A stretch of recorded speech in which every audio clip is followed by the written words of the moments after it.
guys. Well, I thought I'd jump on today and talk a little bit about Za'darius Smith, and maybe we can break these guys down that we picked up down the road. And I would probably add in Geronimo Allison and Mercedes Lewis into this little series. Obviously, a lot being said about Za'darius Smith, some kind of opposing viewpoints out there. I mean, this is a young guy that the Packers believe has not reached his full potential.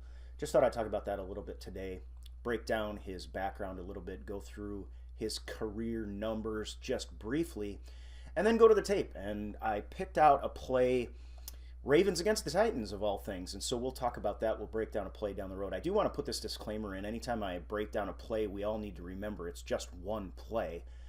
A lot of times highlight reels are only the good plays, and what I'm kind of contemplating doing is every time I break down a good play, adding a negative play in that and breaking that down as well to see what went wrong. I'm not going to do that today, but what I do want to do is for the future, whether or not we have a negative play thrown in, I do want to focus on traits. What we're looking for and what Brian Gutekunst is looking out of this kid is, does he have traits that can make him continue to ascend in the NFL, or at least have the kind of production that he did at 8.5 sacks? I don't think anyone would be complaining too much about our defense if we had Kyler Fackrell with 10.5 sacks and Za'Darius Smith with 8.5 sacks. And then how he fits into Mike Pettine's system, I think, are the important questions that Brian Gutekunst asked, and Za'Darius Smith seemed to answer positively. So let's just quickly go through Za'Darius Smith, 6'4", 272 pounds. Here is his 2018 game summary right here. Played all 16 games, had 8.5 sacks. You've all heard this. 26 solo, though, and a forced fumble. He's got 3 career forced fumbles, 71 tackles, and 18.5 sacks in his career. And so what I thought I would do is let's break it down by year and kind of see if there were any trends, because the word on the street is obviously the Packers like the notion that this guy is trending upwards.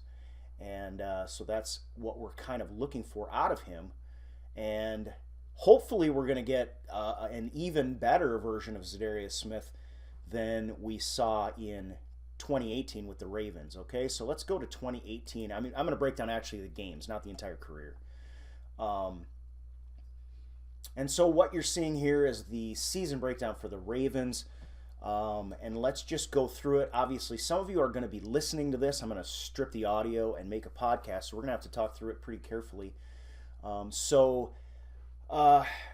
Week 1 against Buffalo, they won 47-3, and he starts off the season with a sack, 4 solo, 1 assist tackles for a combination of 5 in that game, which is serviceable. 2 tackles for loss in that game, and 1 quarterback hit. So I'm going to go through this quickly. Then week 2, he didn't have a sack, but he did have a quarterback hit. Week 3, he had a sack and 4 quarterback hits. That's not a bad day. He got blanked in week 4, half a sack then, and what looks like another 4 quarterback hit game. And then against Tennessee, that's the game that we're going to break down in a minute, 3 sacks, 4 solo tackles, an assist for 5 combined tackles, and 3 tackles for loss in that game, 2 quarterback hits as well. So that's the game we're going to focus on today. Then he goes through in terms of sacks, 0, 0, 0, 0, 0. Then he gets a sack, another half, comes back at the end of the season in week 15, or game 15, excuse me, that's not broken down by week, with a sack and a half, and then 5 combined tackles, a tackle for loss, and 4 quarterback hits in that game. So as you can see, this is a guy that's had production, generally speaking, but the Tennessee Titans game could be considered his very best game overall. So then there you've got your 8.5 total sacks and how it went for him. So this is a guy that the Packers believe is trending up, and so I think he's and obviously I don't know that everybody's breaking down his game by game stats, but if you're looking in terms of trends, I think one of the things that we've got to look at, The big conversation is about his tackle number. Is it good? Is it not good? He's making a lot of money, and he had less than double-digit sacks. You know, he's not a D Ford at 13 sacks. So he ends up with 8.5 sacks, but let's talk about the quarterback hits, and I'm going to highlight this as we go through. You know, 1, 1, 4, 0, 4, 2, 1, 1, 1, then 2 games with 0, 2, 3 quarterback hits, 1, and then 4 quarterback hits toward the end of the season. So one of the things I think that we are seeing out of this guy, and it has been talked about, I'm not the first one to talk about it, quarterback hits. He's getting to the quarterback, and those plays, whether he makes the sack or not and gets credited with that, those are productive plays and they're disruptive plays. And this is one thing we definitely did not see much out of past like week 2 with Clay Matthews and Nick Perry, who then went on IR. So that's another thing I want to look at is number of games here. And at the bottom of the screen, you see he played all 16 games. So let's go back just quickly. I didn't plan on going back over all of the game logs, but let's talk about durability starting in 2015. And 15 games, 2015, 2016, 13 games, so he missed a few there. I don't know if they were in the playoffs that year. 2017 then, 14 games, and then 2018 he played all 16 games. That's a trend upward. I don't have any problem with any of that. If you're playing at that position, you got to expect there are going to be some games where you're possibly missed. It's a violent position. This is not, however, I think one of the things that's clear is this is no Nick Perry we're talking about, and I do believe Preston Smith played every game of his entire career. I think they asked him when the last time he sat out was, and he really couldn't remember. So I think we have the same kind of durability in Za'darius Smith. We'll see when he comes to the Packers if he continues to have that or not. And then lastly, I think we have to mention the playoff game against the LA Chargers. This is a game the Ravens lost 17-23. They gave up 23 points, but that is against a very high-powered Chargers team. Za'darius Smith, 0 sacks, 1 solo tackle, no assists, and 0 tackles for loss and 0 quarterback hits in that game. So I think we need to talk about that. Does that signal that the LA Chargers were starting to that people were starting to realize, especially toward the end of the season, the production he got against the Chargers in the regular season? So you look at week 15 up there. He had 1.5 sacks, the 4 quarterback hits. That's against the Chargers. Does this mean that the Chargers realized we've got to take care of Za'darius Smith if we're going to win this game? I think there's something to be said for that. And then you add to that Joe Thomas's interview in which he said when he was playing on the Browns, Smith was their dark horse. He was the guy they said, listen, we can't forget about Smith. There's a lot of big names on that defense, but you can't forget about Za'darius Smith. So I thought this was very interesting. And the question, though, then is, how does he play? Let's go ahead, go to the tape, and break down a play and talk about how Za'darius Smith actually functions on the field. One thing I want to do before I do that, though, and we'll just kind of pause here, but I do want to switch. You may not see this very well because I didn't frame it off. But I do want to talk about how he was discussed coming out, strengths and weaknesses, so that we can go on, watch the tape, and see how again, what traits we see. And these are, NFL scouts that are as wrong as often as they're right, in my opinion. And so I think we'll see that we might see a little bit of an example of that here. Again, the analysis of his strength: linear build with well-defined upper body, plays like his hair is on fire. And I saw one NFL scout that describes Za'darius Smith as kind of being hot and cold in there. I think hot is the true answer, and this is truly how he plays, and I think that's one thing Packer Nation can look forward to. Plays like his hair is on fire, more than happy to mix it up with tackles in the trenches. Strong at the point of attack, can stack and shed blockers using arm extension and power in hands. Will do the dirty work for a defense and is considered good team-first player. That sounds like a Packer player. I like that idea. Weaknesses now. Can't bend and trim the edge in the pass rush. This is not a Clay Matthews type of a guy. Stiff hips with limited change of direction. Body is likely maxed out. Traits and athleticism unlikely to excite NFL teams. Not a plus athlete for the position. He ran like a 4.89 40 or something like that. But again, 10-yard splits and how the guy moves, it's not a problem. Didn't churn out consistent production. 4-3 power end only, and might not be a viable pass rushing option on third down for some teams. Now here's what I like. We're going to talk about this. It might scare some of you. It might be a reset button for some of us, to curb our enthusiasm. Or we might see this guy just proven completely wrong. This is an AFC national scout. He'll play hard for you as long as and has a chance to be a tone setter in camp. But I don't think he's going to be more than just a worker bee and a depth player. Sounds like Reggie Gilbert to me in that, which scares me a bit, but we've got now track record on this guy. We know he has versatility. He can play all over the field. So we know this guy is wrong to some extent, and it looks like the Packers are going to have to prove exactly what extent to which this guy was wrong. All right? So with all of that kind of talk and background under our belts, let's go ahead and check out the tape.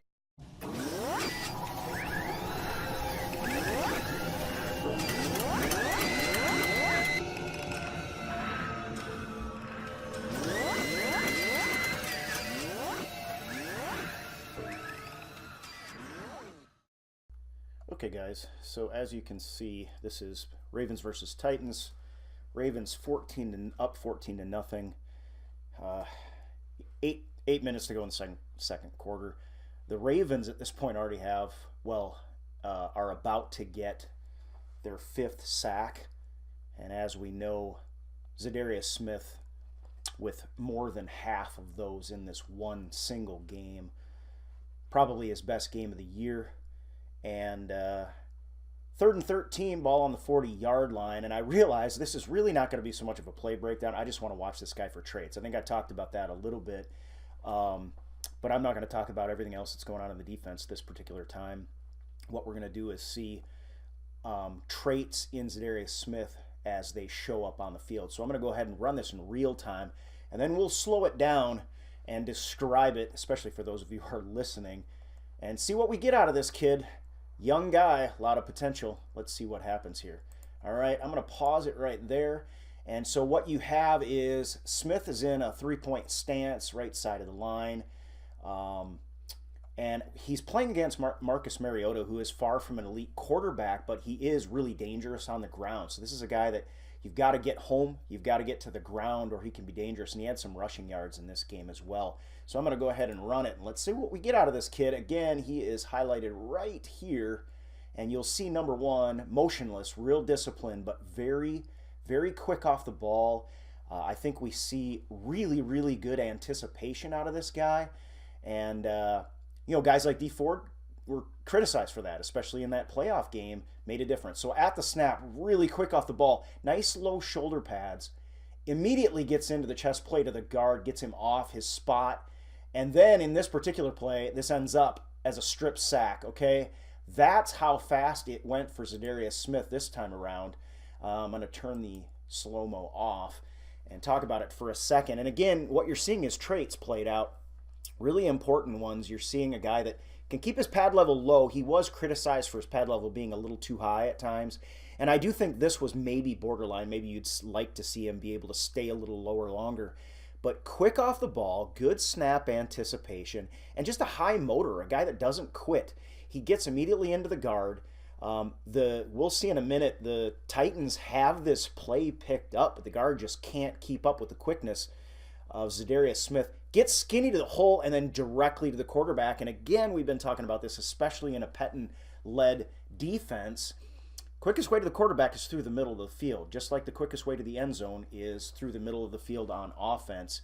Za'darius Smith getting home in a hurry. Mariota not even having a chance. And then, if you're watching this, you can see this much more easily, but it's a strip sack. And I have to say, when I saw this strip sack, and I'm not making any comparison, but I was reminded of the way that Khalil Mack stripped the ball from Deshaun Kaiser, and the kind of guy that people are looking for right now in the NFL. So let's run it in real time, and then we'll get the overview from the top. Really won't show us anything new so much, but now we're seeing it from the top. Gonna get a really good view of Smith from here, and you'll see Mariota and the Titans do a pretty good job of knowing where the pressure's coming from in this play. And you've got the safety, or the cornerback, it looks like, dropping out of this one, and a little bit of rotation. And then again, you see at the snap of the ball, just his quickness, and he is up and out and into the guard. Plays it to the outside, to the play side, and then strips the ball from Marcus Mariota for what ends up being, you saw it was 3rd down. Forcing a punt, he does well in, again, this is a critical situation. They're up 14-0. They don't want to relinquish any points. And the Ravens getting it done on defense, and Za'darius Smith having a really good day overall. I'm really excited to look forward to how he would fit into Mike Pettine's scheme and see some of this kind of play come out of that guy.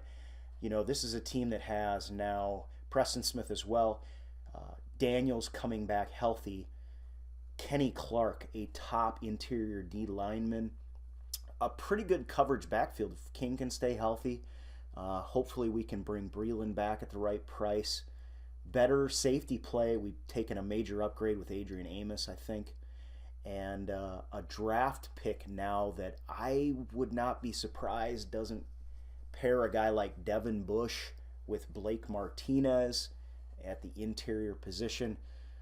Really some things to look, to be excited about. And again, we did talk about the cautionary tale of, his only 8.5 sacks, how he is trending, looks like he's trending up. You've got to end the fact that he had, on the Ravens team, he had a lot of players around him. The next series, Terrell Suggs goes out, and so, the players around him are going to matter as well, but so is that draft pick.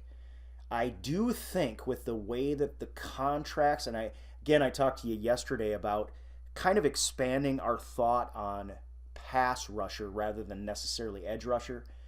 But if I was going to bet, the way that the Packers laid out these contracts, it seems to me that they may be a little concerned about the 2 guys that they brought on, how much they're going to pay them. They think they're trending upwards, but after having Clay Matthews fall off and Nick Perry never pan out, I think they might be kind of in a cautionary mode and may very well be looking edge rusher in particular at number 12 right now.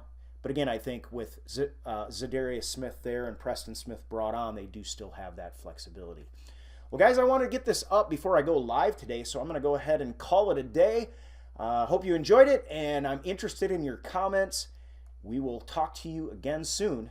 Go Pack. Packer Nation worldwide.